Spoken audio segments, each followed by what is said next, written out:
Assignment असेल ना सगळ्याकडे बरोबर ना.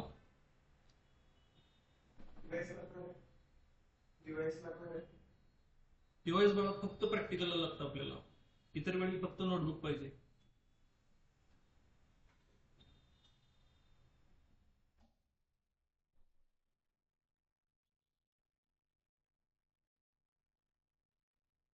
चलो, तो कल जो हमने प्रैक्टिकल किया था आज उसको जरा डिस्कस कर लेते हैं. ठीक है, let me share my whole screen.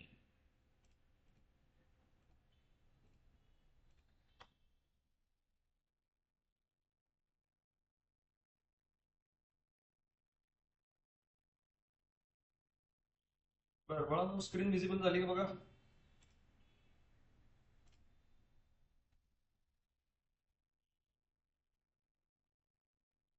Okay, आता डेव सीपीपी विजिबल आहे का जरा पहा. Is Dev CPP visible. Is Dev CPP visible.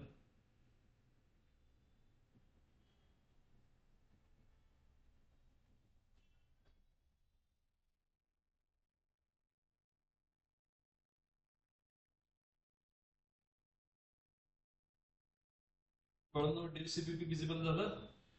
चलो ठीक है.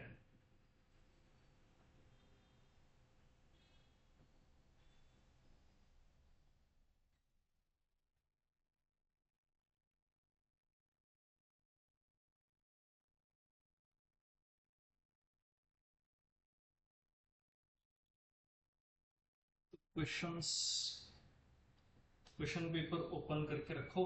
चलो देखते हैं. Okay, from the question paper क्या क्या लिखा था उसमें. फर्स्ट टू क्वेश्चंस छोड़ दो. Okay, question one, right a programme. बड़ा फॅनची नाही गरज पडायची, ह्या बाजूला बसून घ्या, फॅन बंद करून टाका.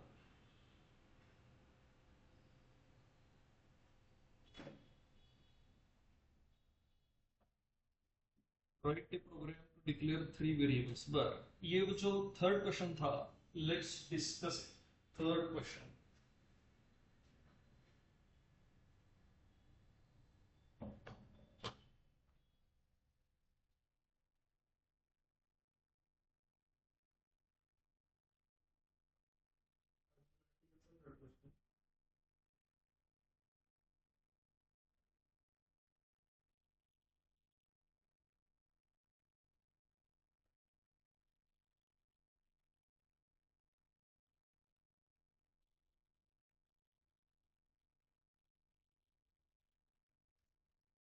ओके, देव सीपीपी सबको विजिबल है.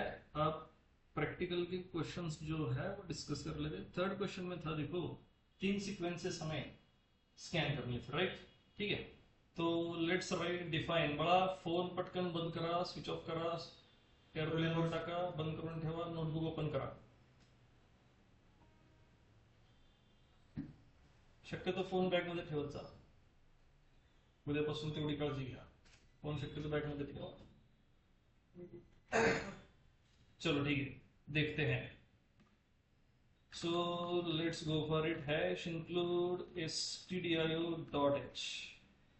Okay, and then int main. बोलू नको, बोलू नका, फक्त ऐकत रहा. And then return 0. ओके, तो क्वेश्चन कह रहा था 3 वेरिएबल्स हमें स्कैन करने हैं और प्रिंट कर देने हैं. ठीक है, और क्वेश्चन में देखो आपको इनपुट वाले सीक्वेंसेस जो है वो अलग अलग दिए हुए थे, राइट. तो इनपुट वाले सीक्वेंसेस जो थे वो थे कैर, इंट फ्लोट, इंट कैर फ्लोट. ठीक है, तो 3 अलग अलग टाइप की वेरिएबल्स हमें चाहिए. So we will first declare that. Okay, so I will say char ch. फिर मुझे चाहिए इंट टाइप का variable, let's say int a. और चलो a instead of a let's say num. और फ्रैक्शन वाला एक फ्लोट ले लेते हैं, float f. Done. So we have these 3 variables. अब ये 3 वेरिएबल 3 अलग अलग सीक्वेंस में हमें स्कैन करने थे. ठीक है, प्रॉब्लम जो हो रहा था उसको जरा समझते हैं. प्रॉब्लम क्यों हुआ और उस प्रॉब्लम का सॉल्यूशन क्या है, ये समझने के लिए अभी हमें थोड़ा सा टाइम है, right, but we will understand it eventually. जब हम स्ट्रिंग्स वाले चैप्टर में पहुंचेंगे तब हम समझ लेंगे कि भाई क्या करना है। ओके, बस अभी प्रॉब्लम क्या था और आपको क्या करना था ये समझते हैं। ओके, तो यूजुअली याद रखना, जब भी आप डेटा स्कैन कर रहे हो, if you have different inputs, her input के लिए एंटर डेटा वाला मैसेज अलग से मेंशन करना है। ओके, एक साथ करोगे तो भी चलेगा, no issues, but for better understanding हर इनपुट के लिए अलग से मैसेज मेंशन करना है। ओके, जैसे कि अभी मैं कर रहा हूं प्रिंट एफ स्लैश एन से शुरुआत होनी चाहिए, enter a character, okay, then scanf, okay, scanf %c, okay. अब मैंने आपको कहा था scanf का रूल, scanf का रूल था कि scanf के अंदर अदर देन फॉर्मेट स्पेसिफायर कुछ भी मेंशन नहीं करना है, nothing should be mentioned inside scanf, right. तो scanf %c स्पेस भी नहीं चाहिए, ओके। स्लैश एन किसी भाई साहब ने दिया था, ये भी नहीं चाहिए। किसी भाई साहब ने ये वाला सिलेक्शन दिया था, वो भी हमें नहीं चाहिए। अच्छा, स्क्रीन विजिबल नाही कशी काय?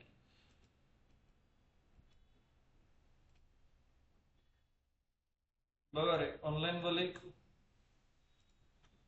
डेव सीपीपी विजिबल झालं का?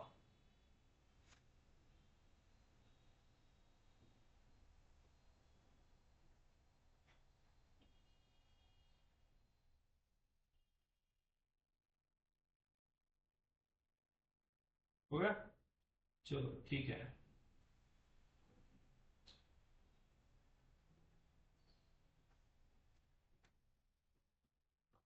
ओके, तो कोई सिलेक्शन वगैरह character not even space, double quote के बाद कॉमा, और कॉमा के बाद आपका वेरिएबल एंड सी एच फिर सिंपल, ये आपका कैरेक्टर यहाँ पे स्कैन हो चुका, ठीक है।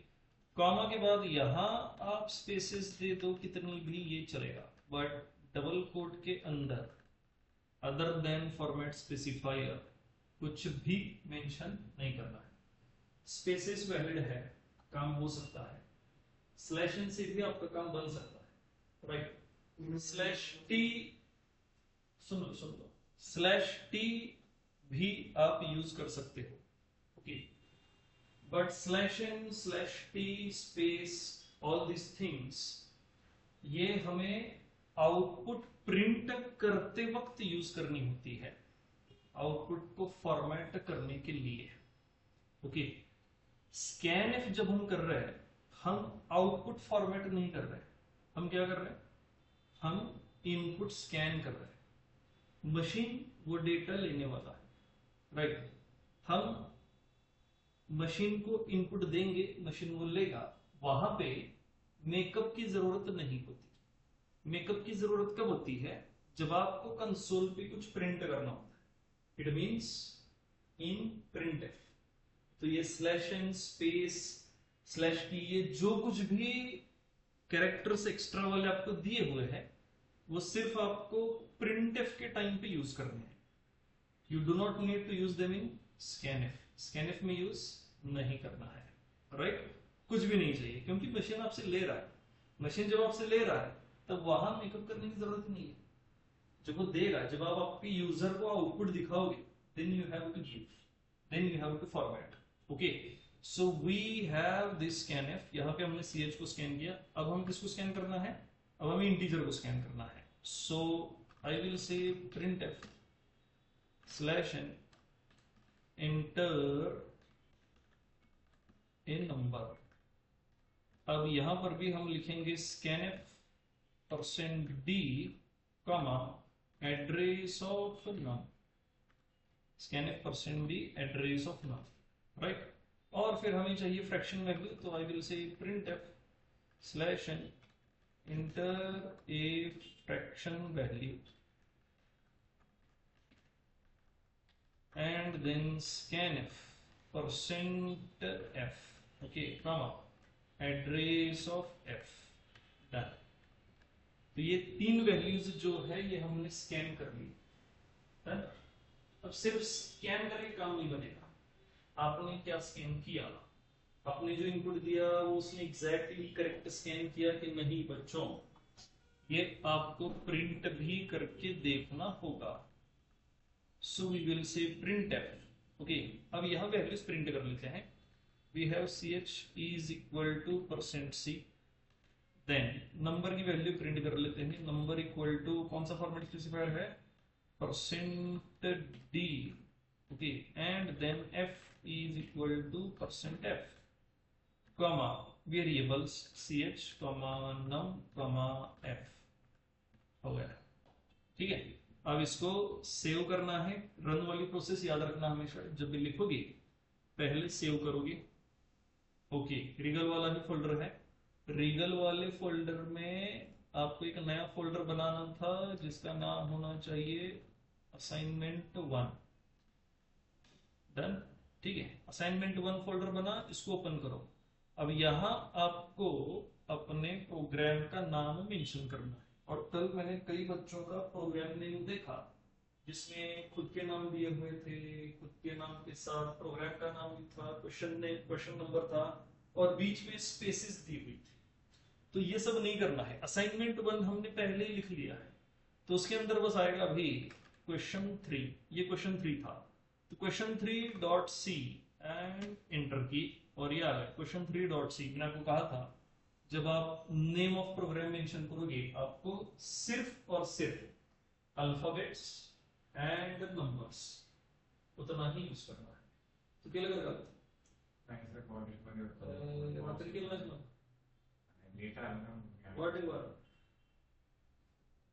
इंजीनियरिंग लग है ना, हाँ, तो फिर कुछ तो बेटा पे करना पड़ेगा। 45 मिनट्स तो कम से कम पहले 5 प्रोग्राम्स होने ही चाहिए। चलो कोई बात नहीं, धीरे धीरे समझ जाओगे। फर्स्ट इयर लास्ट ईयर जरा टेन्शन असते आपल्याला, असू दे असू दे। फर्स्ट इयर वाले ही गोष्ट लक्षात ठेवा, प्रेशर में काम करना और टेंशन में काम करना दो अलग चीजें हैं।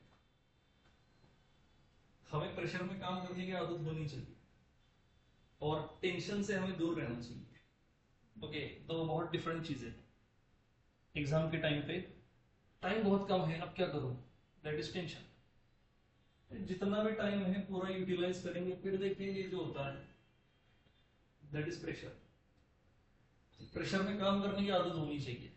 You have to enjoy the pressure. आपको फिर अगर आईटी इंडस्ट्री ज्वाइन कर लिया आपने, जिंदगी भर आपको प्रेशर ही झेलना है। चलो ठीक है, सेव कर लेते इसको। अब सेव करने के बाद what is the first step, online वाले सांगू शकताय का, सेव के बाद what is first step, compile करना है। और हमने किया F9 के बाद ये रिपोर्ट विंडो है। यहाँ पे रिपोर्ट विंडो ने बताया आपको, देखो error 0 warning 0 and then let's run it. और रन करने के बाद यहाँ एक मैसेज आया, enter a character.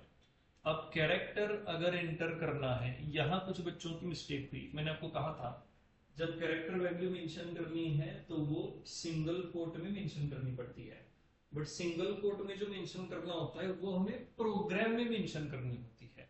Okay, when you are going to give input, simply mention the character, not single quote a single quote, simply mention character.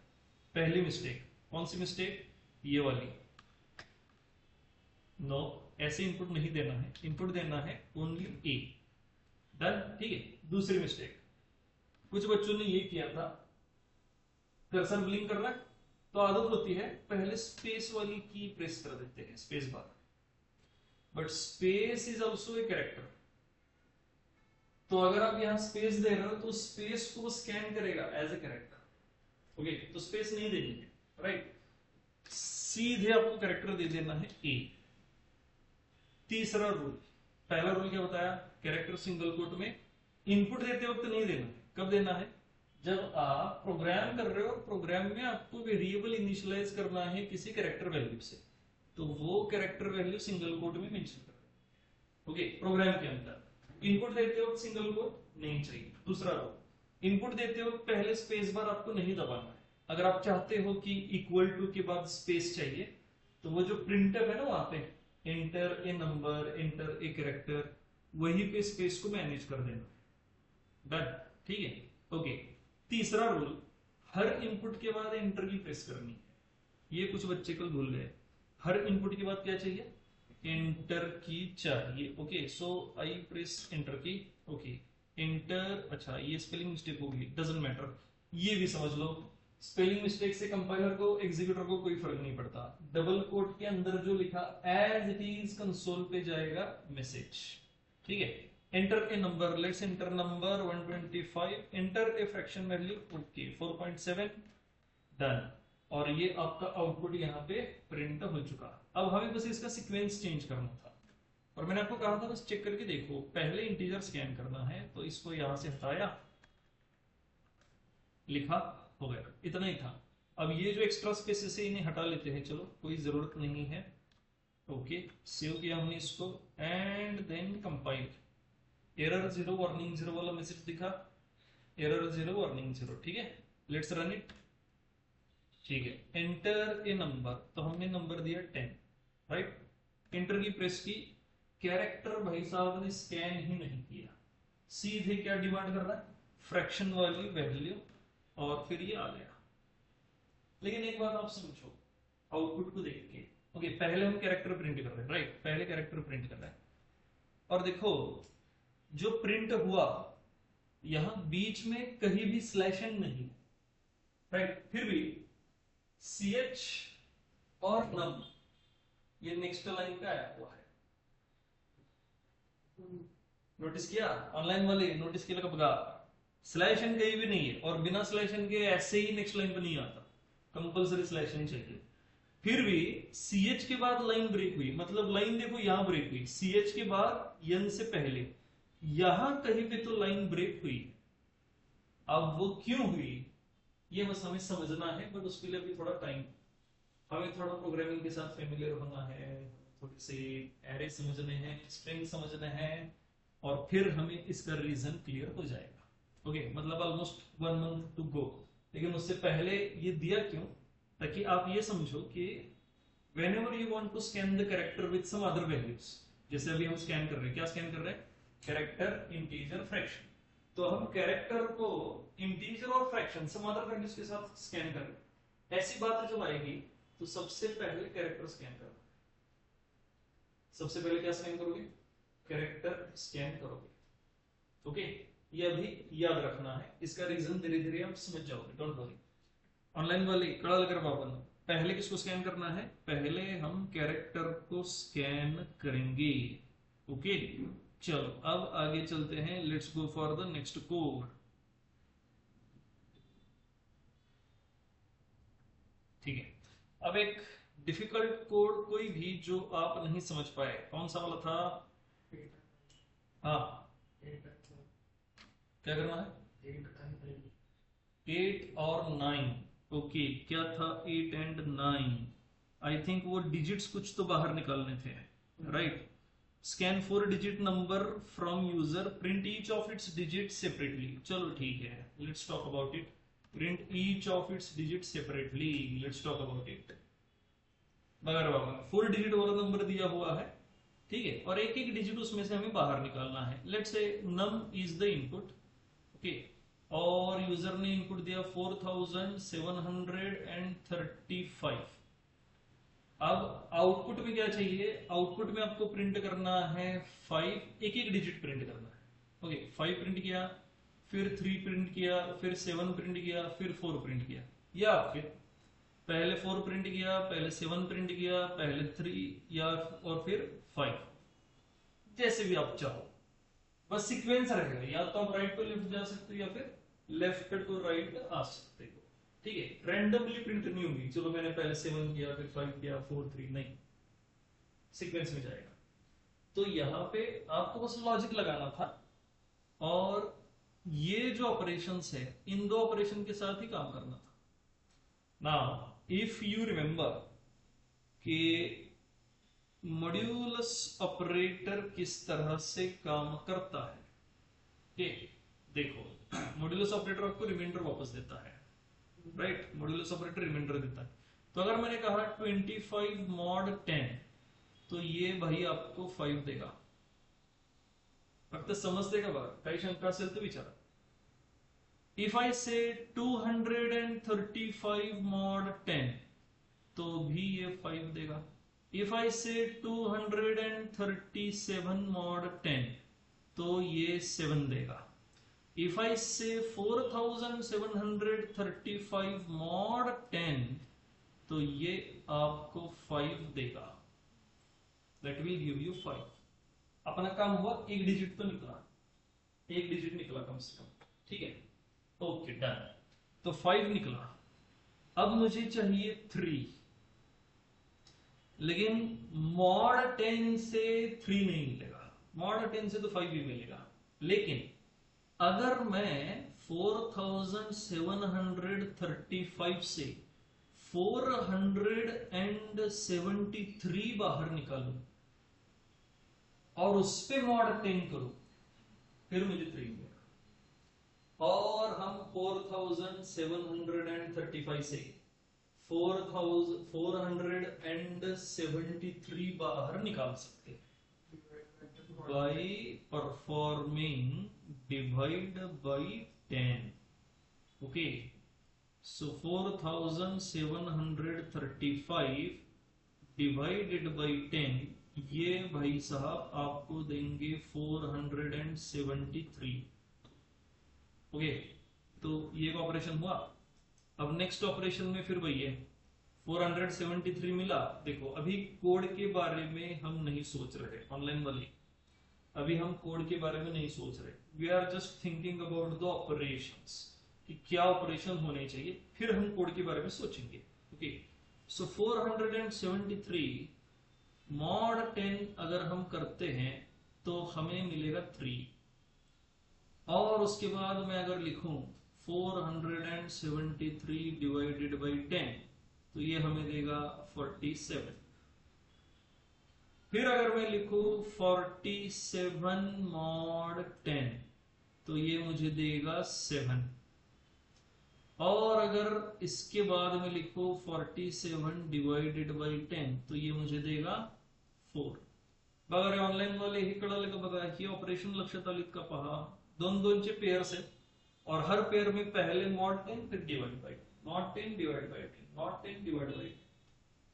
Okay, आपका logic different हो सकता है, जरूरी नहीं कि मैं जो बता रहा हूं वही लॉजिक। मैं ये लॉजिक इसलिए बता रहा हूं क्योंकि आगे जाकर लूप वाले चैप्टर में ये वाला प्रोग्राम हमें करना है जिसमें number of digits will be unknown और हमें नंबर ऑफ डिजिट्स काउंट करने होंगे, number of digits find out करके उस डिजिट की एडिशन करनी होगी, नंबर को रिवर्स करना होगा, वो पैलिंड्रोम है कि नहीं चेक करना होगा। उन सब में लूप यूज करना पड़ता है और लूप के अंदर जो स्टेटमेंट है वो रिपीटेडली एग्जीक्यूट होते रहते हैं, जिसके लिए सेम स्टेटमेंट की जरूरत है। इसलिए मैंने ये सेम रखने की कोशिश की है, बस और कुछ नहीं है। कंक्लूजन, आपका लॉजिक ऐसा ही हो जरूरी नहीं, मैंने लिखा है क्योंकि ये हमें आगे यूज करना है, बस। आप लेफ्ट राइट भी निकाल सकते हो। बहुत से बच्चों ने लॉजिक लगाया है, चलो 1000 से डिवाइड किया, फिर ये किया वो किया, चलेगा, एब्सोल्युटली फाइन। पर्पस क्वेश्चन का ये था कि आप डिवीजन और मॉड्यूलस वाले ऑपरेशन समझो कैसे हो सकते हैं, थोड़ा सा लॉजिक भी लगाओ, बस यही पर्पस था। हाँ बोलो। नंबर मला वाटलं हा नंबर यूजर टाकला हो, यूजर्स देणार आहे। यूजर 475 फीचर की 473 नाही ना, क्वेश्चन मध्ये दिलंय 4 डिजिट नंबर 4733 आपण 4 डिजिट देऊ दे की मग तिथे mod let me explain. Number of digits अभी फिक्स है, बाकी बाद में सोच लेंगे, बस देखते रहो। तो अभी हमें यहाँ 4 मिला, तो हमारे आंसर्स क्या क्या है? 5 मिला, 3 मिला, 7 मिला, ओके यस 7 मिला। अब 47/10 से हमें 4 मिला। अब लास्ट ऑपरेशन करते हैं। ओके, ऑपरेशन कैसे हुए ये समझो। 4 मॉड 10 ये हमें क्या देगा? नहीं बेटा, ये हमें 4 देता है। That is our last answer. और फिर ये अननेसेसरी ऑपरेशन है बट करेंगे, ये हमें देगा 0। Okay, so that fourth pair भी कंप्लीट हुई। लास्ट ऑपरेशन अननेसेसरी है कंप्लीटली अभी, क्योंकि हमें पता है 4 डिजिट वाला नंबर है, done. But just to complete the pairs मैंने वो ऑपरेशन किया हुआ है, केयरलेस पाहिजे ऑपरेशन गरजेचं नाही। और अब हमें देखो ये नंबर्स मिले, 5 मिला, 3 मिला, 7 मिला, 4 भी मिला, we can print them, right, we can print them. तो ये हमने एक एग्जांपल लिया 4735। चलो अब इसको वेरिएबल में डाल देते हैं, let's put it in the variable. Okay, let's say we have int num, फिर हमें और एक दो वेरिएबल की जरूरत होगी, let's say we have int remainder, REM, online वाले है कर अपन नहीं था, चलो ठीक है। अब जो नम वाला वेरिएबल है उसे हम वैल्यू डायरेक्ट असाइन कर देते हैं, लेट्स से 4735। ओके, ठीक है। अब इसमें से हमें एक एक डिजिट जो है बाहर निकालना है। यहाँ क्वेश्चन में ये फिक्स है कि यूजर जो इनपुट देगा वो 4 डिजिट का ही होगा, ये फिक्स है। अगर वो 3 डिजिट का इनपुट देगा that is wrong input, 5 digit वाला इनपुट देगा दैट इज रॉन्ग इनपुट। तो कंपलसरी कितना देगा, 4 डिजिट वाला देगा। तो 4 डिजिट वाला इनपुट में डायरेक्ट असाइन करूं या स्कैन करूं, नंबर 4 डिजिट का रहेगा। नंबर कितना रहेगा, 4 डिजिट का रहेगा, बस, डन। ओके, तो अब आगे चलते हैं इन दो ऑपरेशंस के साथ, ठीक है। पहले कौन सा ऑपरेशन हो रहा है, मॉड्यूलस वाला। मॉड्यूलस वाला ऑपरेटर आपको रिमाइंडर देगा, तो मैं अब लिखूंगा remainder is equal to num mod 10। और अब हम मेमोरीज भी देखेंगे, तो लेट्स से हमारे पास है एक नम वेरिएबल और एक रिमाइंडर वेरिएबल। ओके, नम वेरिएबल में क्या स्टोर है, 4735। ओके, नम वेरिएबल इसमें स्टोर है 4735, डन। अब जैसे जैसे ऑपरेशंस आगे बढ़ेंगे वैसे वैसे हम यहां पे वैल्यूज को बदलते जाएंगे। वेरिएबल याद आ रहा है ना, वेरिएबल को हम मल्टीपल असाइनमेंट्स कर सकते हैं। मान लो नम में 10 स्टोर है, फिर मैंने नम में 20 स्टोर किया, पॉसिबल है, पॉसिबल है, वेरिएबल है इसलिए पॉसिबल। फिर मैंने नम को 5 असाइन किया, पॉसिबल है। इस कोड के बारे में बात नहीं कर रहा हूं, बस वेरिएबल की बात कर रहा हूं। तो वेरिएबल को वैल्यूज असाइन करना पॉसिबल है, जो चाहो वो वैल्यू असाइन कर सकते हो। अब आगे remainder equal to num mod 10, तो बताओ रिमाइंडर में क्या स्टोर होगा, 5, राइट, 5 स्टोर होगा। फिर मैं कहूंगा नम डिवाइडेड बाई 10, ऑनलाइन वाले नम डिवाइडेड बाई 10 से हमें क्या आंसर मिलेगा, क्या आंसर मिलेगा, यहां पे नम की वैल्यू है 4735 डिवाइड बाई 10 किया, यस, तो क्या मिलेगा 473। उसे मैं वापस नम में स्टोर कर दूंगा, ठीक है। तो हो गया, ये वाले ऑपरेशन ने आपको रिजल्ट दिया 473, और वो रिजल्ट मैंने वापस नम में स्टोर किया। तो नम में जो था 4735, that is now replaced by 473, simple, that is now replaced by 473। Okay, चलो बढ़िया, ठीक है। अब आगे तो नम की वैल्यू 473 हुई, और एक डिजिट हमें मिला हुआ है पहले से, कौन सा वाला, 5, इन रिमाइंडर वाला वेरिएबल, उसे प्रिंट कर देते हैं।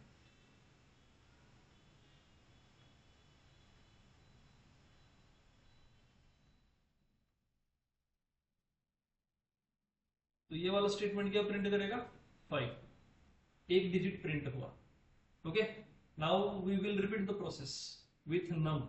अब मुझे बस ये बताओ नम वेरिएबल में क्या स्टोर है, 473, पहले क्या स्टोर था 4735, ये चेंज कैसे हुआ, ये बात क्लियर हो गई, ठीक है। this is the statement responsible for that change. 4735 को चेंज किया 473 में. So this statement is responsible. Okay, let's go ahead. फिर से मैं कहूंगा remainder is equal to num mod 10. इस बार नम की वैल्यू है 473. मॉड 10 करने से क्या मिलेगा? 3. और वो जाके किस में स्टोर होगा? रिमाइंडर में. रिमाइंडर में भी 5 है, that will be replaced by 3. चलेगा ना? रिमाइंडर में 5 है, मैंने उसको 3 से रिप्लेस किया. 5 के साथ अब वैसे भी काम नहीं करना है, काम था उसका प्रिंट होना, कर लिया हमने, तो we can replace it. Okay, तो हमने उसको रिप्लेस कर दिया. ठीक है, तो रिमाइंडर में अभी 3 आया. अब आगे मैं डिवीजन वाली प्रोसेस करूंगा नम के साथ. नम वेरिएबल में, ऑनलाइन वाले नम वेरिएबल में अभी क्या स्टोर है? 473. अगर हम इसके साथ डिवाइड बाई 10 कर दे तो हमें क्या मिलेगा? यस, क्या मिलेगा? 47. तो अब हमारे जो वाली तरीके तो कटे गए तो तुम जायजा था बोला. फिरून आलेलो तर सिंपल पाणी आहे, तो पाणी मध्ये चलो ऑनलाइन बोले आएगा बघा. तो नम डिवाइडेड बाय 10 आपको क्या मिलेगा? अभी 47. तो इसका रिजल्ट रहेगा 47. और ये 47 हम वापस नम में ही स्टोर करेंगे. तो 47 विल गो टू द नम और ये नम वाला वेरिएबल बनेगा 47. डन. ठीक है, नम वाला वेरिएबल बना 47 और हमारा जो एक डिजिट है 3 वह भी रिमाइंडर में है. Let's print it. Print f %d comma remainder. Correct. Okay, तो ये वाला स्टेटमेंट जो है प्रिंट एफ %d रिमाइंडर, ये भाई साहब क्या प्रिंट करेंगे? 3. तो हमारा जो पूरा नंबर है 4735, इसमें से 2 डिजिट प्रिंट हुए, 5 भी प्रिंट हुआ और 3 भी प्रिंट हुआ. 5 प्रिंट हुआ, 3 प्रिंट हुआ. ओके, चलो आगे ऑनलाइन वाले आले का पर्यंत. अब आगे चलते हैं, फिर से यही सेम प्रोसेस रिपीट करेंगे. I will write here remainder is equal to num mod 10. अब आप लोग ये समझो, ये जो नम वाला वेरिएबल है इसमें करंट वैल्यू क्या है? Current value is 47. 47 mod 10 you will get 7 और वो रिमाइंडर में जाके स्टोर होगा 7. रिमाइंडर में जाके स्टोर होगा 7. ओके, अब आगे फिर से वही same statement num equal to num divided by 10. So 47 divided by 10 क्या मिलेगा हमें? 47 डिवाइडेड बाई 10 4 मिलेगा. 4 वापस जाके नम में स्टोर होगा. सो नम बिकम्स 4. राइट. और इसके बाद हमारे पास जो रिमाइंडर वाले भाई साहब है जिनके अंदर 7 स्टोर है, let's print them. Print f %d comma remainder. और ये हो गया. ओके, तो ये वाला स्टेटमेंट क्या प्रिंट करके देगा? 7 प्रिंट करके देगा. This will print 7. राइट. अब हमें लास्ट डिजिट प्रिंट करना है.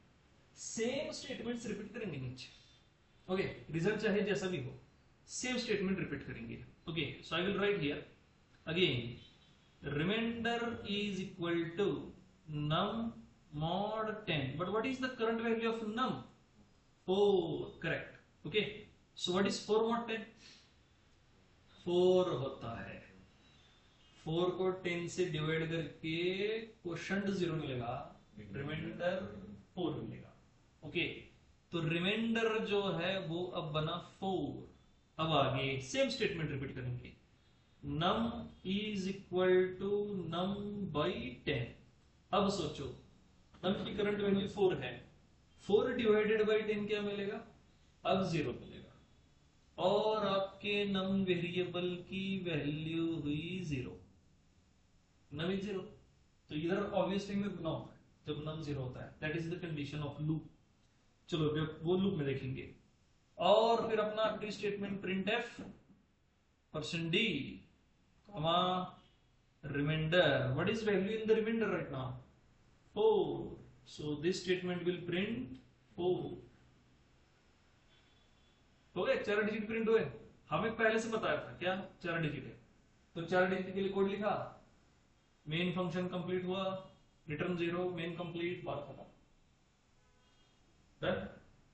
ये लॉजिक एक्सपेक्टेड नहीं था मुझे, मुझे बस ये एक्सपेक्टेड था कि कसंही वडून ताणून कुठूनही तुम्ही बस एक एक डिजिट प्रिंट करावा। हाँ बट ये एक्सपेक्टेड नहीं था। क्या कुछ लोगों ने किया था, int num is equal to let's say 4285 और फिर नीचे लिखा प्रिंट एफ डबल कोट में 4 slash n 2 slash n 8 slash n 5। बड़ो ही एक्सपेक्टेड नेवर करे। There must be some logic in the program. There must be some operation in the program to achieve the result, right?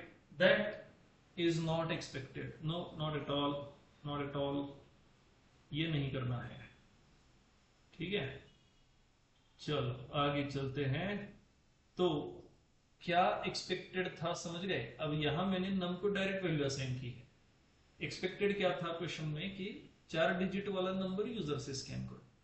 4 digit fix है तो number चाहे कोई भी हो, this code will give you every digit. But हाँ, लेकिन यहां अगर आपने 3 डिजिट वाला नंबर लिया प्रॉब्लम है, 5 डिजिट वाला नंबर लिया प्रॉब्लम है। हमेशा कितने डिजिट प्रिंट करके देगा? 4। अगर आपने 2 डिजिट वाला नंबर दिया तो 2 डिजिट के दोनों डिजिट प्रिंट करेगा और फिर आखिरी 2 जो है वहां 0 0 प्रिंट करेगा। वो भी सही है बट नहीं करना है। ओके ठीक है, कोड क्लियर हुआ। बस ऊपर क्या चाहिए हमें, वो इंट मेन को भूलना नहीं है। कल किसी ने कोड लिखे थे नोटबुक में बिना इंट मेन के, बेटा ये नहीं करना है, इंट मेन के साथ ही शुरू होना चाहिए।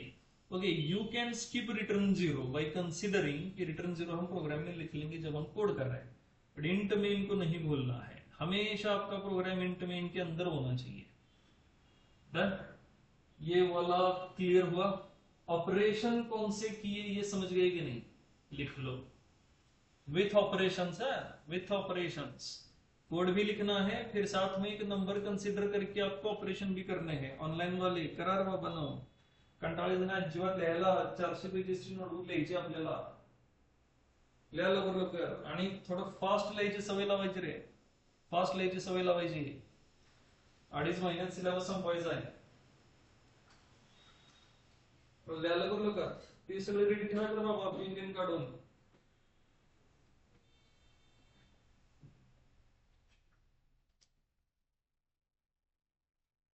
इंट मेन से शुरू करो, ऑपरेशन पहले कर लो, फिर कोड भी देख लो, लिख लो। कॉपी पेस्ट न करता लिखने प्रयत्न करा, और अगर कॉपी पेस्ट करोगे तो फिर जैसे मैंने एग्जीक्यूट किया वैसे एग्जीक्यूट करने की कोशिश करो।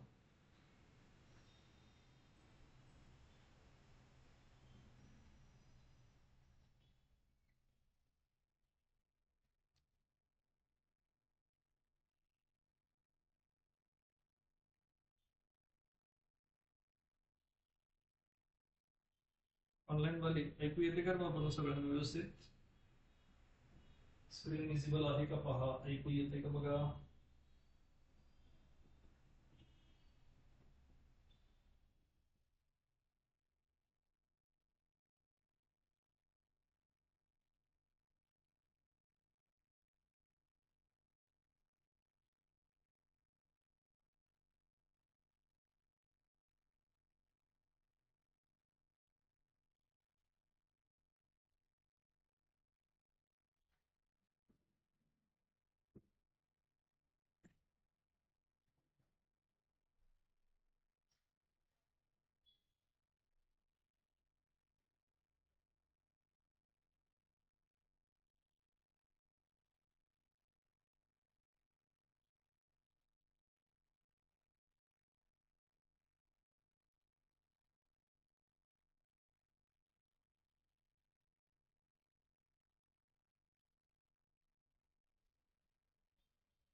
लिहून झालं की सांगा रे बाबांनो.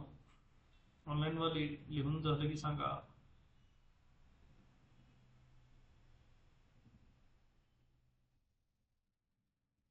ऑनलाईन वाले सुद्धा बरेच प्रॅक्टिकल गायब आहेत की.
चलो हो गया. ओके.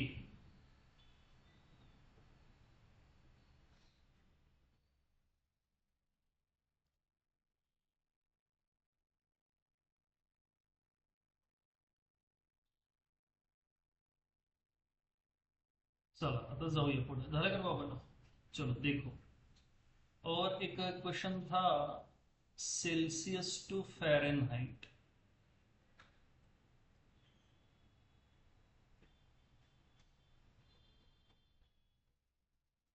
ये हो गया. बहुत सिंपल सा क्वेश्चन था. यूजर से हमें टेम्परेचर इन सेल्सियस लेना है. ऑनलाइन वाले बघा. So we have int main. अब यहाँ हमें दो वेरिएबल चाहिए. एक है int Celsius comma Fahrenheit. Done. अब यूजर को मैसेज देंगे पहले print F slash enter temperature in Celsius. अरे okay. Enter temperature in Celsius. और अब इसको स्कैन कर लेते हैं. Scan percent D comma address of Celsius. और ये हो गया. ठीक है, बस देखते रहो. तो सेल्सियस वाला टेम्परेचर हमने स्कॅन किया. ऑनलाइन वाले आले कर बाबा सगळे बघा. अब ये सेल्सियस वाले टेम्परेचर को फ़ारेनहाइट में कन्वर्ट करने के लिए एक फॉर्मूला है. हम कहेंगे Celsius multiplied by 9 divided by 5 plus 32. Okay. बस प्लस 32 जो है वो मल्टीप्लिकेशन डिवीजन के बाद होना चाहिए. तो हमने लिखा प्लस 32. और ये ब्रैकेट में वैसे लिखने की जरूरत है नहीं, बट फिर भी आप आपके अंडरस्टैंडिंग के लिए लिख सकते हो. ओके. एंड देन जो भी रिजल्ट आएगा बेटा बाद में लिख लो. सुन देख लो बस. जो भी रिजल्ट आएगा वो फ़ारेनहाइट में स्टोर करेंगे. And then we will print it. Print F slash answer is equal to percent. Okay. अब यहां पे देखो परसेंट डी होगा और मैं फ़ारेनहाइट लिखूंगा. लेकिन एक छोटा सा प्रॉब्लम है. If we are going with 9 divided by 5 the answer can be fraction. Okay. तो अगर आंसर फ्रैक्शन हो सकता है फ़ारेनहाइट वाला, तो हमें फ़ारेनहाइट को इंटीजर से हटा के फ्लोट यूज करके डिक्लेयर करना होगा. Float Fahrenheit. ओके. और जब प्रिंट करोगे तो फॉर्मेट स्पेसिफायर में गलती नहीं करनी है. ओके. तो फ़ारेनहाइट अगर फ्लोट है तो प्रिंट करने के लिए फॉर्मेट स्पेसिफायर %f होना जरूरी है। समझ गए? ठीक है। बघा ऑनलाइन वाले हे कळालं का पहा। ओके, कॉपी पेस्ट नाही करायचं, आता बघितलं ना एकदा नंतर करून घ्यायचं आपण। क्लास संपला की मशीन मध्ये डायरेक्ट ट्राई करायचं। अब यहाँ एक छोटा सा प्रॉब्लम है फ्रैक्शन वाले रिजल्ट्स के लिए। ओके, क्या प्रॉब्लम है वो जरा समझते हैं। कल एक कोड था, 3 सब्जेक्ट के मार्क्स आपको स्कैन करने हैं और एवरेज फाइंड आउट करना है। क्या फाइंड आउट करना है? एवरेज। ओके, तो पहले टेस्ट केसेस हम कंसीडर करके देखेंगे, then we will go for code. Test cases में ऐसा है, चलो let's say our marks are 30, 33 and 30। Okay, अब हमें इसका एवरेज निकालना है। तो एवरेज कुछ इस तरह से निकलेगा, डिवाइड बाय क्या करेंगे? 3। तो ये हमें मिलेगा 393 divided by 3 and average will be 31। तो ये सारे इंटीजर्स है, डिवाइड बाय इंटीजर है, रिजल्ट भी इंटीजर मिला, ये सही है। लेकिन अगर ऐसा हुआ कि आपके मार्क्स है 30 प्लस 32 प्लस 30 डिवाइडेड बाय 3, अब क्या होगा? 92 divided bye 3। In real life answer should be 30.6666 और लेट से अगर हमने इसको राउंड ऑफ कर लिया तो 67, right? 30.67 should be the answer. But machine में ऐसा होता नहीं। मशीन का एक सिंपल सा रूल है, अगर समझ आया तो ठीक है, नहीं तो हमारा जो लास्ट पॉइंट है कौन सा? Type casting. उसमें ये चीज हम बहुत ही डीपली अंडरस्टैंड करेंगे कि एग्जैक्टली सब कुछ कैसे काम कर रहा है। प्रोसेसर तक जाके वापस आएंगे टाइप कास्टिंग में। ओके, लेकिन अभी बस काम हमारा चलना चाहिए, इसलिए आपको बता रहा हूं। सिर्फ डिवीजन वाली केस में याद रखना, जब आप इंटीजर डिवाइडेड बाय इंटीजर करते हो, फाइनल रिजल्ट भी इंटीजर ही मिलता है। That is the rule of machine. Integer divided by integer, result क्या मिलेगा? इंटीजर। वही अगर आप इंटीजर डिवाइडेड बाय फ्लोट करते हो, रिजल्ट भी फ्लोट मिलेगा। अगर आप फ्लोट डिवाइडेड बाय इंटीजर करते हो, रिजल्ट भी फ्लोट मिलेगा। अगर आप फ्लोट डिवाइडेड बाय फ्लोट करते हो, रिजल्ट फ्लोट मिलेगा। Conclusion, to get the fraction result at least one operand should be fraction. मतलब मान लो अपने पास है a डिवाइडेड बाय b, अगर आपको इसका रिजल्ट फ्रैक्शन में चाहिए, at least one operand. Who are the operands here in a divided by b? Operands कौन है?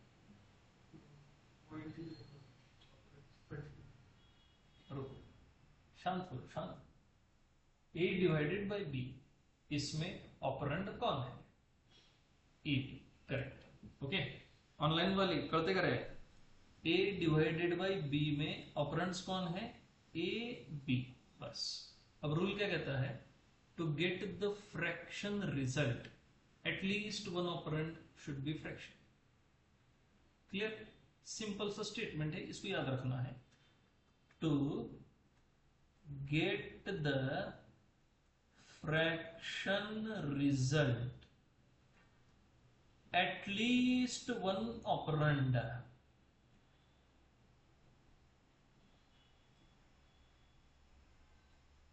must be fraction।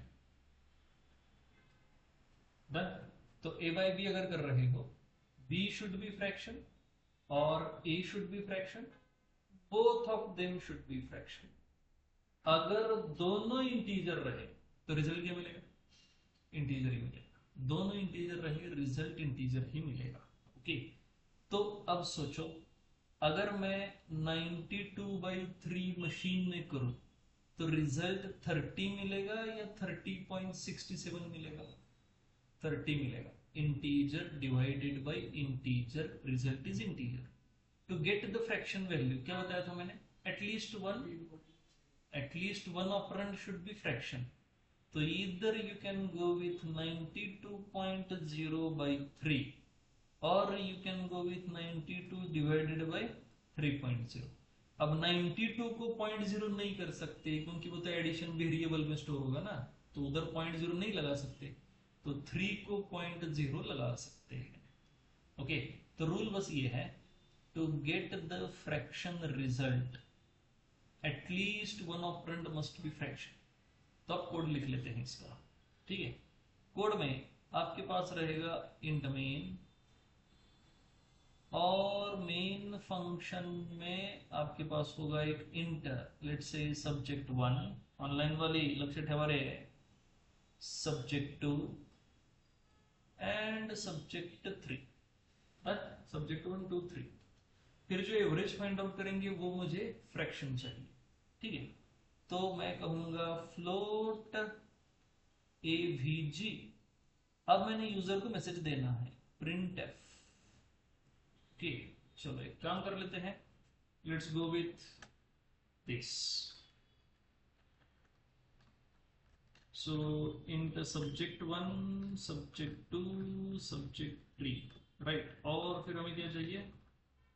Float avg, right. अब हम यूजर को मैसेज देंगे कि printf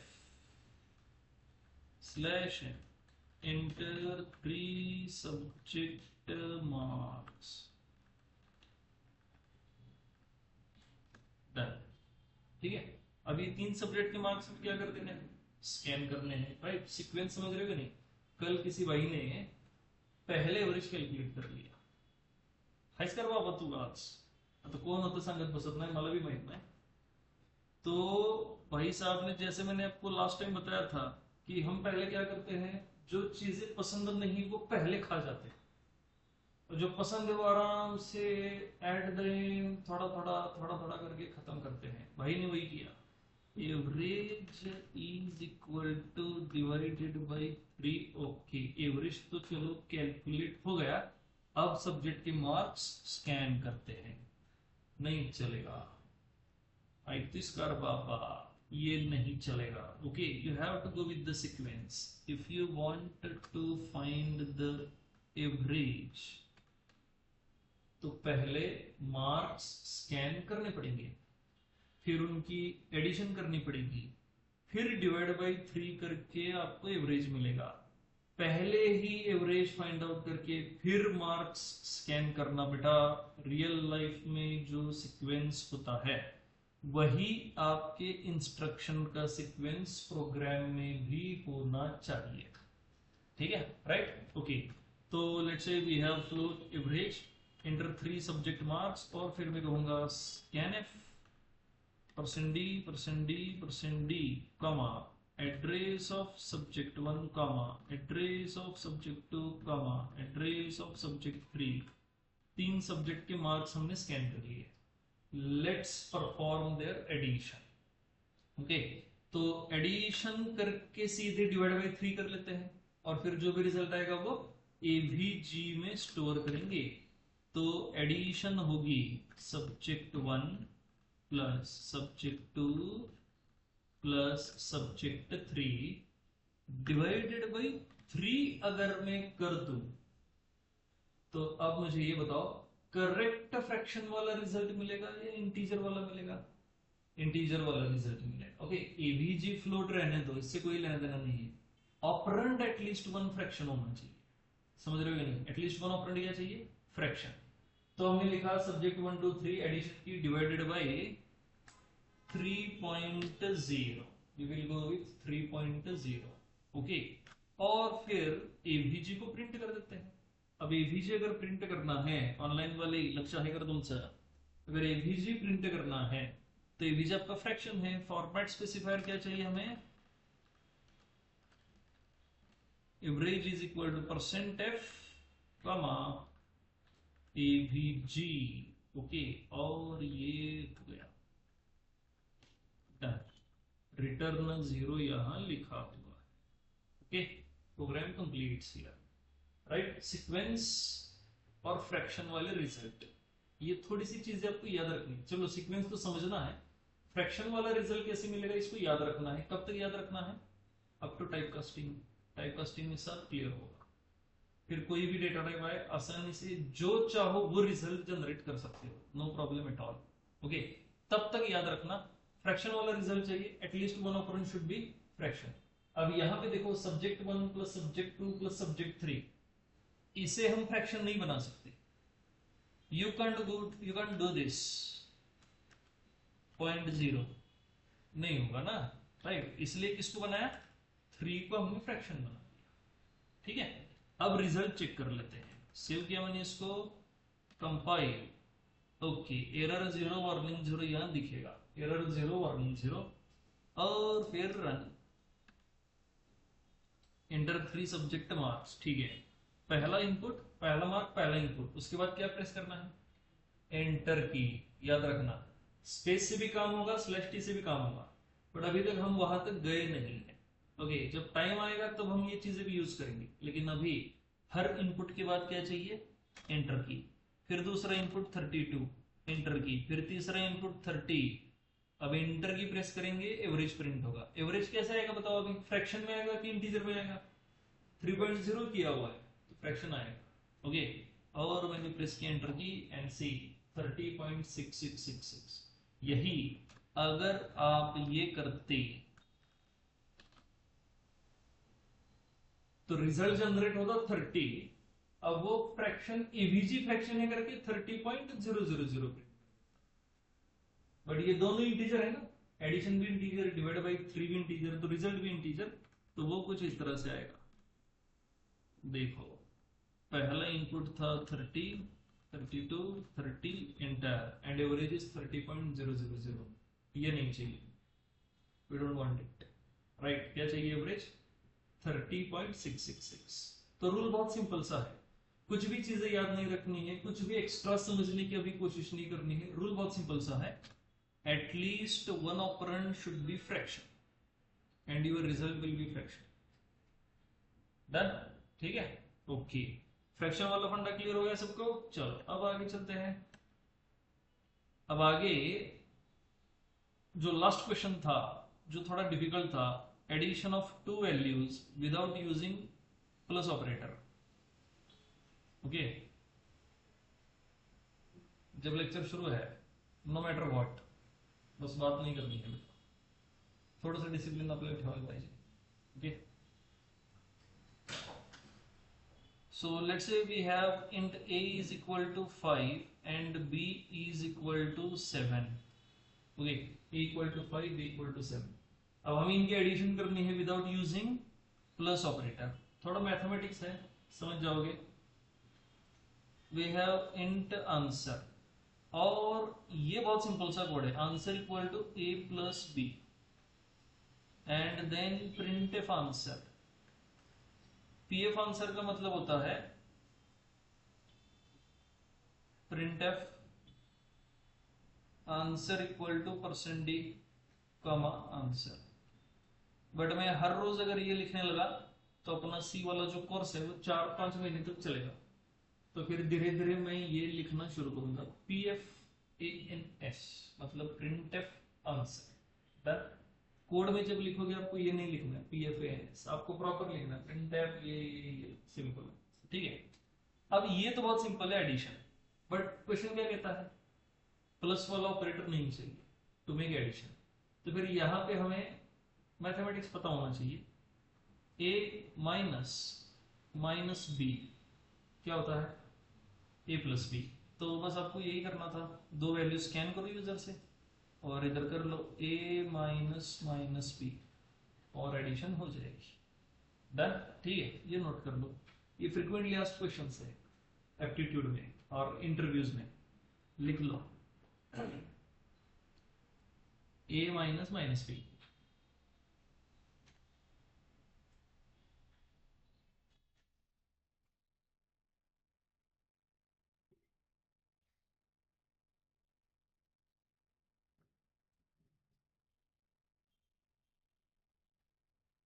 हो गया?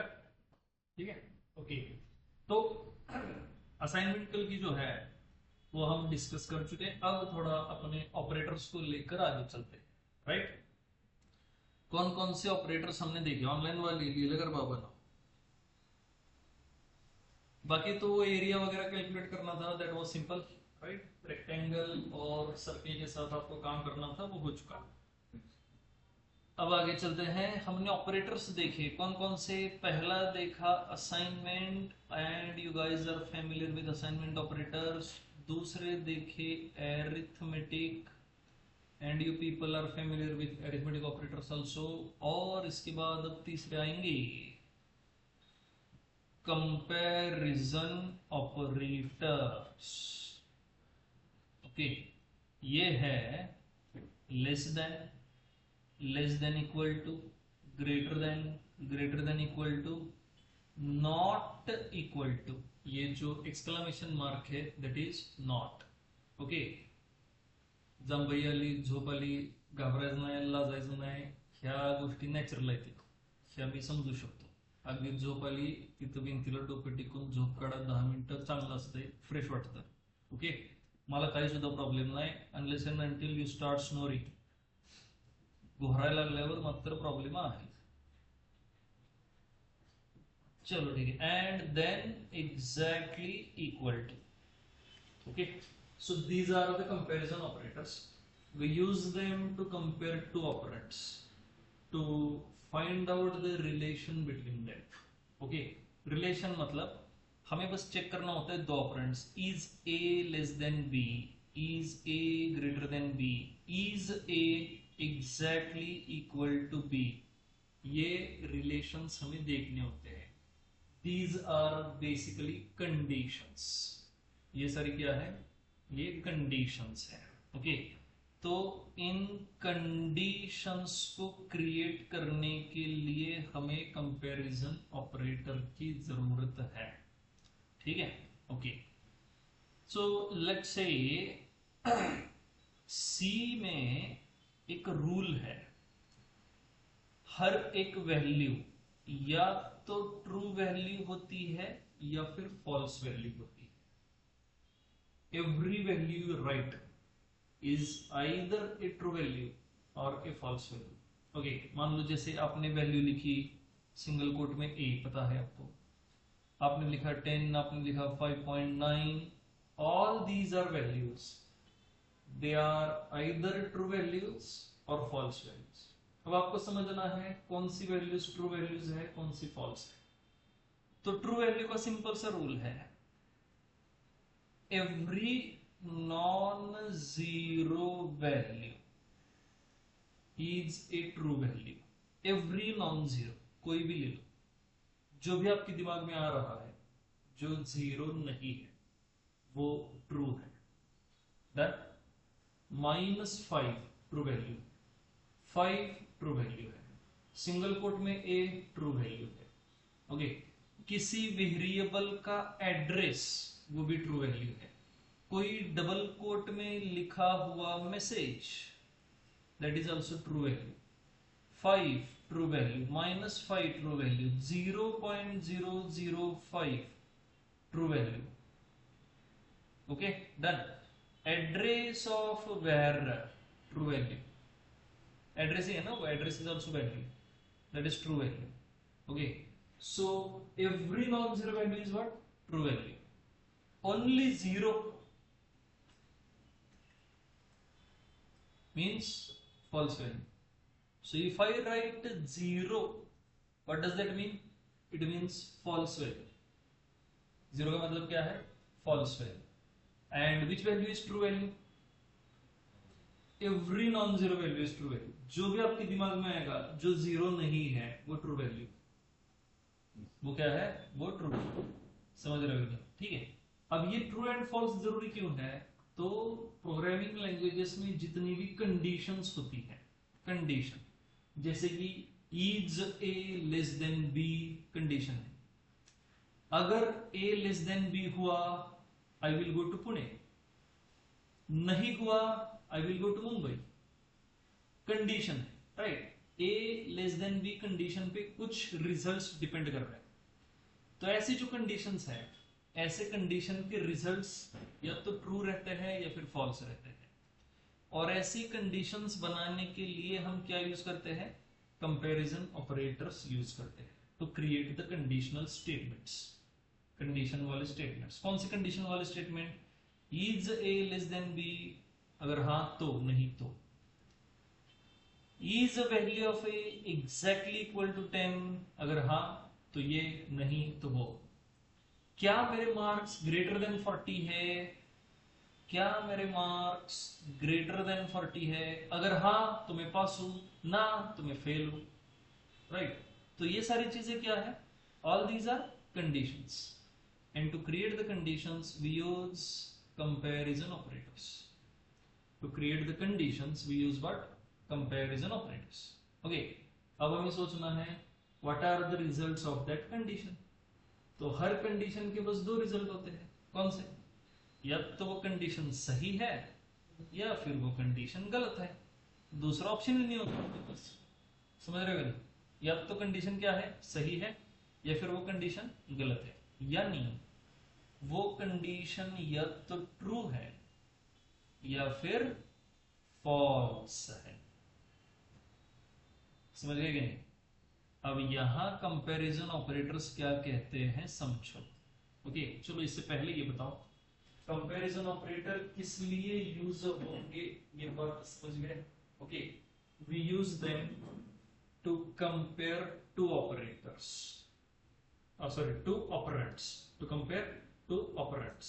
ओके, अब दो ऑपरेंड को जब कंपेयर करने के लिए हम स्टेटमेंट लिखेंगे, जैसे कि हमने इधर लिखा, दो ऑपरेंड को कंपेयर किया, a exactly equal to 10 compare किया, a ग्रेटर देन 40 कंपेयर किया।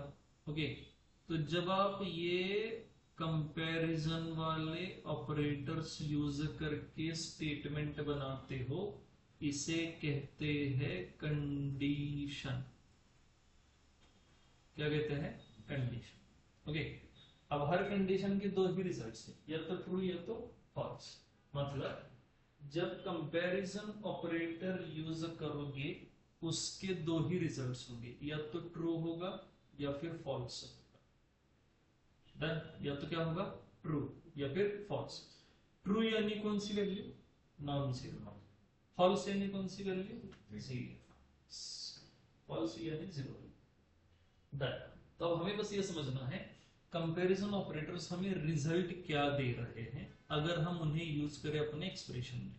ओके, फॉर एग्जांपल अगर मैंने कहा कंपैरिजन ऑपरेटर में, let's say we have int में ऑनलाइन वाली लक्ष्यदार बाबा ने, मेरे पास है इंट रिजल्ट नाम का वेरिएबल, और मैंने कहा result is equal to 5 less than 10 and then printf slash n result is equal to %d comma result। ये हो गया। रिटर्न 0 लिखना होता है, आपको पता है, तो मैं नहीं लिख रहा, राइट। हैश इंक्लूड भी मैं नहीं लिख रहा क्योंकि वो भी लिखना है, आपको पता है। अब यहां हमें समझना है RES में क्या स्टोर होगा। तो सबसे पहले ये समझो, ये वाला जो स्टेटमेंट है ये कंपैरिजन ऑपरेटर वाला स्टेटमेंट है, इसे हम कहेंगे कंडीशन। ओके, चलो कंडीशन को छोड़ देते हैं अभी, let's not deal with the condition. Let's say we have comparison operator वाला statement 5 less than 10। Comparison operators आपको स्टेटमेंट सही होने पे 1 रिटर्न करते हैं और स्टेटमेंट गलत होने पे 0 रिटर्न करते हैं। स्टेटमेंट सही होने पे वो एक्चुअली ट्रू वैल्यू देगा, बट जब मशीन आपको ट्रू वैल्यू देता है, मशीन आपको 1 देता है, machine does not give you any non-zero for true. Machine gives you one for true. When user gives input in the program, वो अगर नॉन जीरो है मशीन के हिसाब से वो ट्रू है, बट जब मशीन आपको रिजल्ट देगा ट्रू तो मशीन आपको क्या देगा, 1 देगा कंपल्सरी। तो अब यहाँ 5 लेस देन 10 ये आपका मशीन चेक करेगा। मशीन चेक करेगा मतलब आपका एग्जीक्यूटर इसको चेक करेगा और चेक करके वो देखेगा क्या ये लिखा हुआ स्टेटमेंट सही है, इज 5 लेस देन 10, नहीं 5 लेस देन 10 ये सही है। Okay, the statement is correct. If the statement is correct तो इसका रिजल्ट आने वाला है 1 और ये 1 जाके किस में स्टोर होगा, आरईएस में स्टोर होगा। फिर जब नीचे होगा print f RES equal to %d तो ये प्रिंट करेगा RES is equal to 1। That is how comparison operators work. इस तरह से कंपैरिजन ऑपरेटर्स काम करते हैं। ओके, चलो एक एग्जांपल और देखते हैं, लेकिन चलो एग्जांपल से पहले ये बताओ कैसे काम हो रहा है, समझ गए? कंपैरिजन ऑपरेटर वाला ये जो स्टेटमेंट बनेगा वो स्टेटमेंट या तो सही होगा या तो गलत होगा। अगर वो स्टेटमेंट सही है तो कंपैरिजन ऑपरेटर आपको 1 देगा, अगर वो स्टेटमेंट गलत है तो कंपैरिजन ऑपरेटर आपको 0 देगा। जैसे कि अब और एक एग्जांपल यहां ट्राई करते हैं। लेट्स से 50 लेस देन 10, क्या ये सही स्टेटमेंट है? ये गलत स्टेटमेंट है। 50 इज नॉट लेस देन 10। तो अगर स्टेटमेंट गलत है तो कंपैरिजन ऑपरेटर आपको क्या देगा, 0, और ये 0 जाकर के आरईएस में स्टोर होगा और फिर ये भाई साहब क्या प्रिंट करेंगे, RES is equal to 0। Clear? Comparison operator समझ गए? Why do we use them? To compare two operands. दो ऑपरेंड कंपेयर करके आपको बस 2 रिजल्ट देंगे, या तो सही कंपैरिजन होगा या फिर गलत कंपैरिजन होगा। सही हुआ तो 1 मिलेगा, गलत हुआ फिर 0 मिलेगा। डन? चलो बाकी के ऑपरेटर्स भी ट्राई करके देखते हैं। ओके, ऑनलाइन वाले है गणितज्ञ, लेट्स से और एक ऑपरेटर हमने यूज किया 50 not equal to 10, is it correct? 50 not equal to 10, बरोबर है? बरोबर है, it's correct. 50 not equal to 10 ये सही स्टेटमेंट है। अगर ये स्टेटमेंट सही है तो ये क्या वापस देगा आपको, रिजल्ट 1, और ये 1 जाके आरईएस में स्टोर होगा, प्रिंट एफ आरईएस 1 प्रिंट करेगा। वही अगर मैं कह दूं नॉट इक्वल टू, क्लियर हुआ ना? और इसका काउंटर पार्ट है exactly equal to. Double equal to जो है वो इक्वालिटी के लिए कंपेयर करता है। वो ट्रू तब देगा जब दोनों ऑपरेंड की वैल्यू सेम रहेगी। दोनों ऑपरेंड की वैल्यू क्या चाहिए, सेम चाहिए। ओके, तो इसका मतलब ये है 50 एग्जैक्टली इक्वल टू 10, ये सही है हुआ कि गलत हुआ? गलत है, क्योंकि 50 इज नॉट इक्वल टू 10। तो 50 एग्जैक्टली इक्वल टू 10 ये गलत हुआ।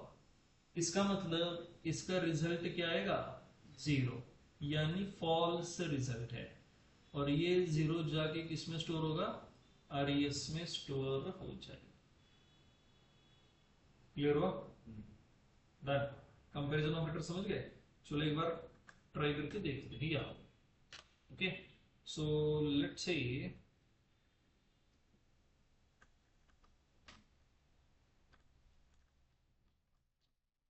we have int a is okay int result, और फिर मैंने कहा result is equal to 3 less than 9। Done? और फिर हम कहेंगे printf slash n result is equal to %d comma result। Done? ठीक है, तो इसको आप सेव कर लेते हैं। क्या लगता है आपको क्या प्रिंट होना चाहिए, आरईएस? बिलीव दिसत नाहीये ना? Just a minute, let's change it.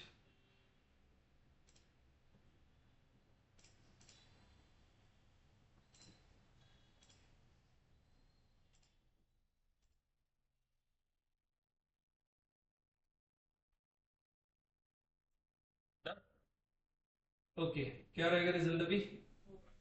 1 रहेगा। ओके, चलो ट्राई करके देखते हैं। Let's save it, compile and run, and you can see the result is 1।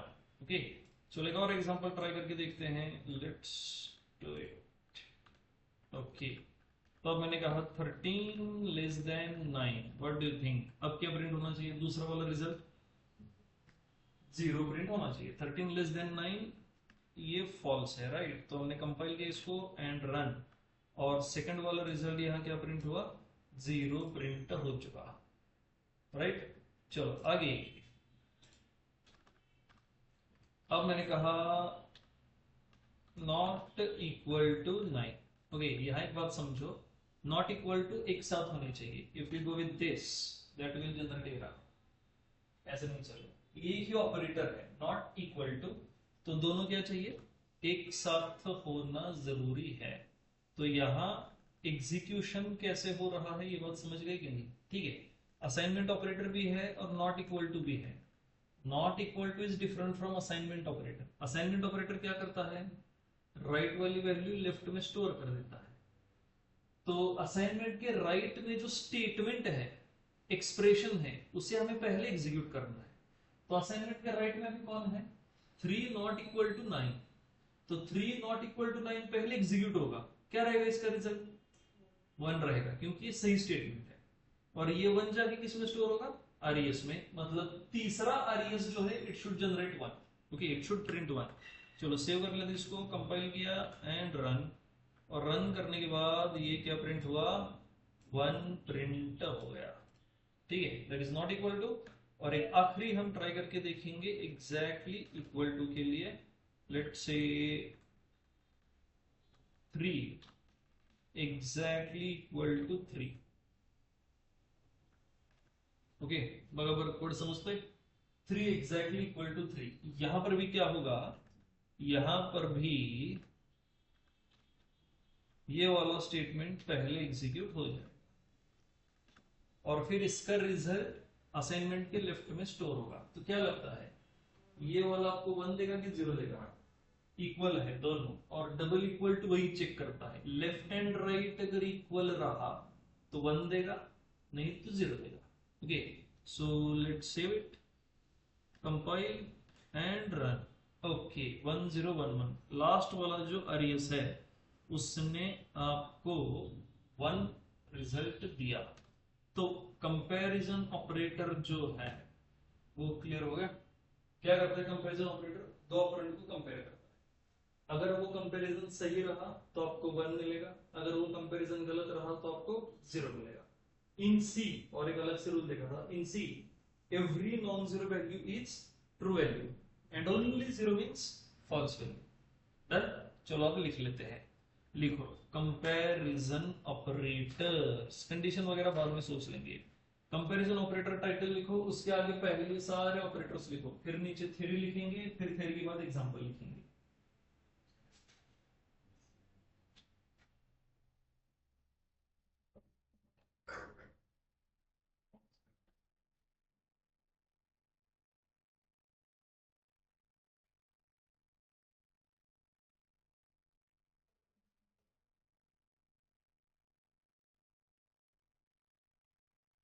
हो गया कंपैरिजन ऑपरेटर, और सामने को उसको सिंबल्स लिख लो सारे, फिर नीचे थ्योरी लिखेंगे, फिर एग्जांपल लिखेंगे। थ्योरी काय लिहायची मी सांगतो, ऑनलाइन वाले लेअर टाइटल वरती कंटाळायचं नाही, झोप आली की चालत चालत लेक्चर ऐका। चलो लिखो, we use these operators to compare two operands.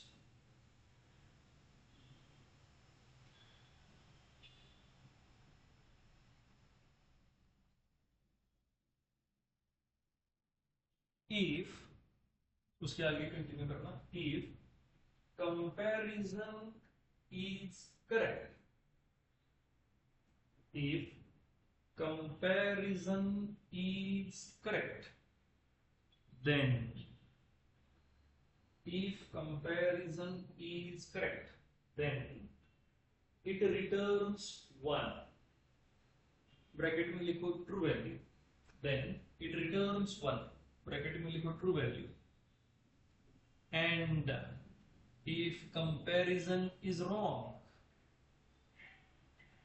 if comparison is wrong it returns 0, bracket में लिखो false value, then to stop। अब नीचे लिखो नोट, एक नोट लिखेंगे, नोट लिखो उसमें, in C programming language, in C programming language any non-zero value, any non-zero value is always a true value, any non-zero value is always a true value, and only zero, and only zero means false value, only zero means false value। इस note के नीचे ये example लिखो, समोर बघा white box मध्ये जे example आहे, these all are true values. False म्हणजे झिरो आहे, त्याच्यासाठी काय एग्जांपल लिहायची गरज नाही, ट्रू व्हॅल्यू के एग्जांपल्स लिखलो। डबल कोट में हेलो एक स्ट्रिंग है 5-5 एंड बाहेर ये ऍड्रेस आहे, हे हवा असेल तर मेन्शन करून ठेवा।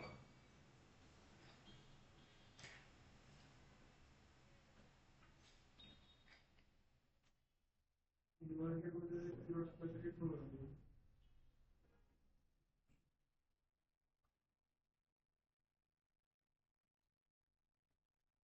हो गया, ठीक है। अब लिखो नीचे एग्जाम्पल ऑफ कंपैरिजन ऑपरेटर, और ये वाला example with its result note कर लो, हर प्रिंटफ के आगे उसका रिजल्ट लिख लो, और ऐसा क्यों है ये भी मेंशन करो। ब्रैकेट जो दिए ऑनलाइन वाले, ब्रैकेट जो दिए वो बस आपके अंडरस्टैंडिंग के लिए है कि असाइनमेंट ऑपरेटर कहता है राइट वाला स्टेटमेंट पहले एग्जीक्यूट करो, फिर उसका रिजल्ट लेफ्ट में स्टोर करो। तो वो राइट वाला स्टेटमेंट आपके समझ आए, इसलिए मैंने ब्रैकेट में दिया हुआ है, और कोई पर्पज नहीं है।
हुआ, ठीक है। तो कंपैरिजन ऑपरेटर क्लियर हुआ।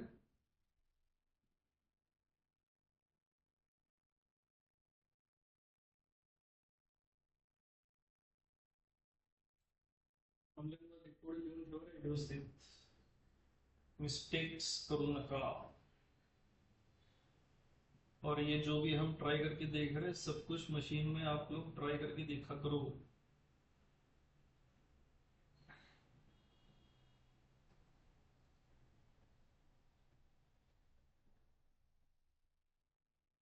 चलो चलेगा, ओके। अब लिखो नेक्स्ट ऑपरेटर, लॉजिकल ऑपरेटर्स। ये ऑपरेटर्स हम कल देखेंगे, ठीक है। आज रुक जाते हैं, see you tomorrow at same time 9:50। CPP ची बॅच एकदा संपली की आपण 7:50 ला शिफ्ट होणार आहे, okay. As early as possible आपण शिफ्ट होत जाऊया, डोंट वरी। चला थांबू आपण आज।